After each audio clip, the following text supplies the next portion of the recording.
Hi, Gibaud, Gibaud.com, and today I'm going to speak about this lens by 7Artisan 10mm 3.5 f3.5 for APS-C manual focusing. I tested it on Ingrid's Alpha 6000, but it exists for several mounts: Sony E like this one, Fujifilm X, Nikon Z, and also Micro Four Thirds. So I'm going to tell you everything about this lens. So let's start. Well, let's have a look at the lens. Oh, first, APS-C 10mm, it's equivalent, the angle it covers is equivalent to 15mm in full frame.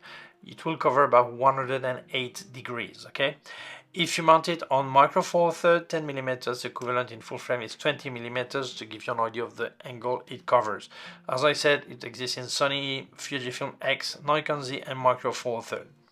This is an ultra wide angle that is not fisheye, so that's great because you don't get the fisheye circle.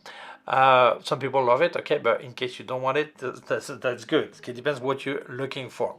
For me, this is a really fun lens. It is so compact. It is fully metal, and the size is really small. It's 59mm at the widest, 34mm here. The weight is only 125 grams, and the filter thread is 37mm. This is a completely manual focus system lens, okay? So two things. First, maybe your camera doesn't accept to shoot without lens, and take into account that if you put this lens on a camera, because there's no connection, no connectors, nothing, so it's important you have to set the menu in your cameras. Some Fujifilm needs it, for example, this one I can't remember, and you have to set that you can shoot without lens, otherwise it will not accept to trigger, okay? So you set this. Second, you need to be able to check the focusing, because in manual focus there are three ways. The first one is focus picking. What do? You set focus picking in there, and then you will have some small dots that sparkle there, and that will tell you where it's focused. When you're on the shallow depth of field, it works better than when you're really a lot of depth, okay? And some people don't like it. Some people prefer to have the magnifying glass. Some camera let you magnify, so you see a bit, magnifying the subject. It's really precise, but honestly, I hate it. I don't like it. Why? Because you make your framing, and when you're going to focus, it will narrow everything. Well, it will magnify everything, so you will not see your framing anymore, and I hate it. So I use it only when I do macro, so not on that type of lens. For that type of lens anyway, when you're at f8, everything is in focus anyway, almost. So yeah, honestly, I prefer focus picking in this situation, okay? Third possibility is to use the distance scale, and this lens is great. They have a color code. I love it. As you can see, you have f3.5, 5.6, f8 in white, so there's no color code. But then when you go 11, 16, and 22, then you have a color code. So it means, like, let's say I'm on f11, okay, I put it here, okay, and when I'm going to focus, I don't even need to focus. I see that I'm 3 meters away, okay, I can see it will be in focus from 3 meters up to 3 meters away. From 1 meter up to infinity, it will be in focus. If I had been on 3 meters, then it tells me it would be in focus from 3 meters to infinity. So it's really fast. You don't even need to try to manually focus. You estimate the distance, and that's it. So this is what we call hyperfocal, when we want to have everything in focus. But beware, many people have a misconcept of hyperfocal. They think that everything will be in focus always, and that's not the way it is. First, maybe when you look through your lens, everything is in focus because, well, look at your picture, you look on the screen, everything is in focus from, let's say, as I said, 3 meters to infinity. But actually, if you make this picture not the size of your monitor at home, but the size of a building, you will see that not everything is in focus. Hyperfocal is thought for the reproduction scale that is moderate. people doing street photography with a typical 24-36 millimeter film, well, they would probably print after in 30x40, and yes, everything looks in focus. But if that same picture that looks everything in focus was reproduced like 10x5 meters, then you would realize that it's not everything in focus. Okay, so it's important to know that. So, but that's not this lens, that's any lenses, okay, when we speak about hyperfocal. So take into account this, that if you're going to print in really large size, you need to be precise. If you're going to keep it to normal size, it's really forgiving, no problem, okay? And by the way, if you wanted to help me, don't forget I've got affiliated links in the description. Please use them, that really helps me. And if you wanted to buy Luminar Neo or Aperture by Skylum or any product from K&F website, the link is in the description. Product like tripod, filters, accessories by K&F Concept, for example, you get a 10% discount with my code ERIC10. In the case of Luminar Neo or Aperture, it's 10% on top of any offer they have. You see a great offer, still place my code, it's even cheaper for you. Thank you so much, that really helps me. Let's carry on. If we look at the aperture ring, it goes from 3.5, oh, I forgot something. When you're going to focus, it's manual. It's really wide angle this. On some of my picture, I could see my fingers. So it's really take care, you focus, and then remove your finger towards the back, otherwise you may see your finger on your picture. That's a problem with any lens, really wide angle lens. Okay, now let's go back to the aperture ring. It's clickable from 3.5 up to f22, but it's full stop. It's not half stop, not a third of a stop, so it means that it's half or twice the amount of light. On 5.6 you have twice more light than on f8. On f11 you have half the amount of light you get at f8. Okay, so it's important to know that it's not really precise, but we've been working before for years with that, so you compensate with speed and that's it. But take this into account. And from 3.5 to 5.6 it's a stop and a third. Okay, it's not a full stop, it's more than that, but for me it was no problem.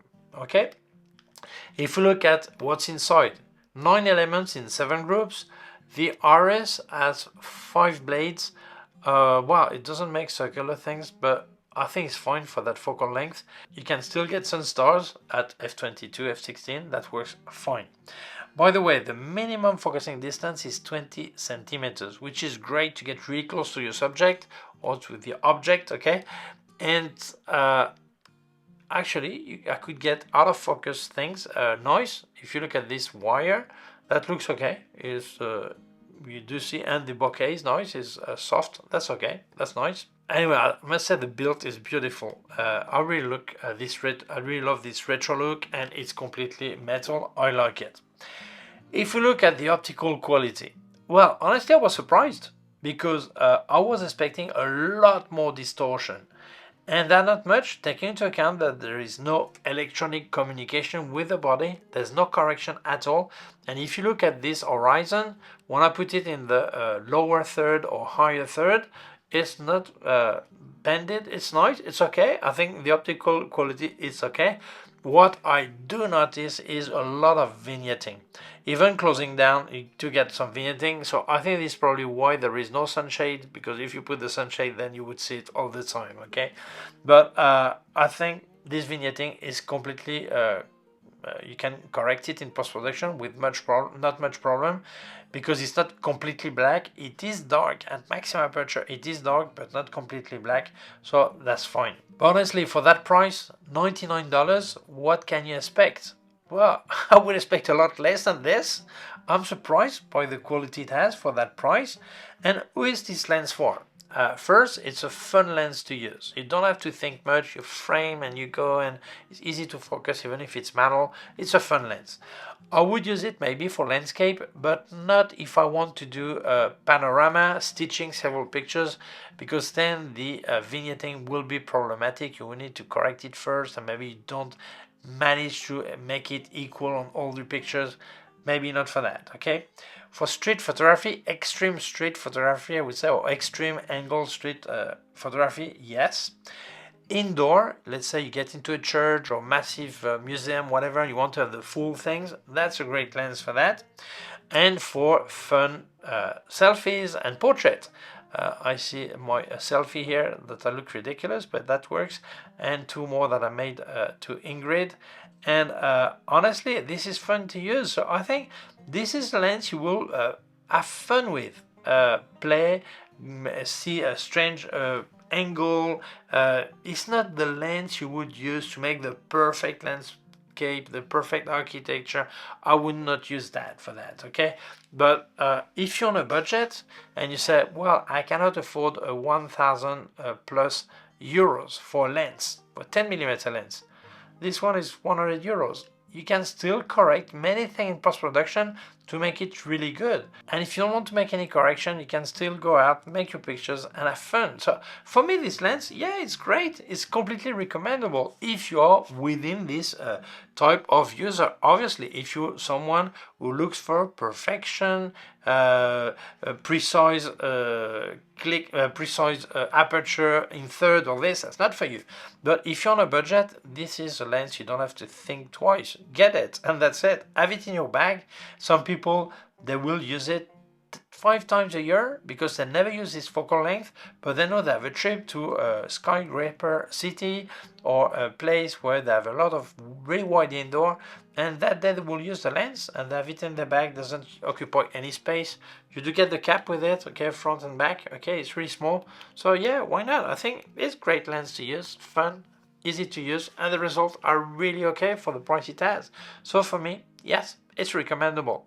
In case you would be interested in buying it, I'll leave you links in the description where you can get it. Thank you so much 7Artisan for sending me the lens. Thank you so much to Ingrid for lending me her camera Alpha 6000, sorry. And by the way, her Instagram was hacked and she got a new one, so I'll leave it in the description, so if you want to follow her, that would be really nice. So thank you so much to you for watching the video. If you feel it may interest other people, please share it on social networks. If you have not done it yet, please subscribe to my YouTube channel. There's a small button down here and a small bell. If you click on the bell, you will get notified when I upload a new video. My website, Gibaud.com. If you have any question, can leave a comment below. Also leave you affiliated links in the description. Please use them, that really helps me. And if you wanted to buy Luminar Neo or Aperture, buy Skylum or any product from K&F website, the link is in the description, like K&F Concept, tripod, filters, all this. You get a 10% discount with my code ERIC10. And in the case of Aperture or Luminar Neo, it's 10% on top of any offer they have. You see a great offer, still place my code, it's even cheaper for you. Thank you so much, that really helps me. Also leave you my PayPal account in case you wanted to make a donation. Thank you very much, please take care of yourself and see you soon. Bye!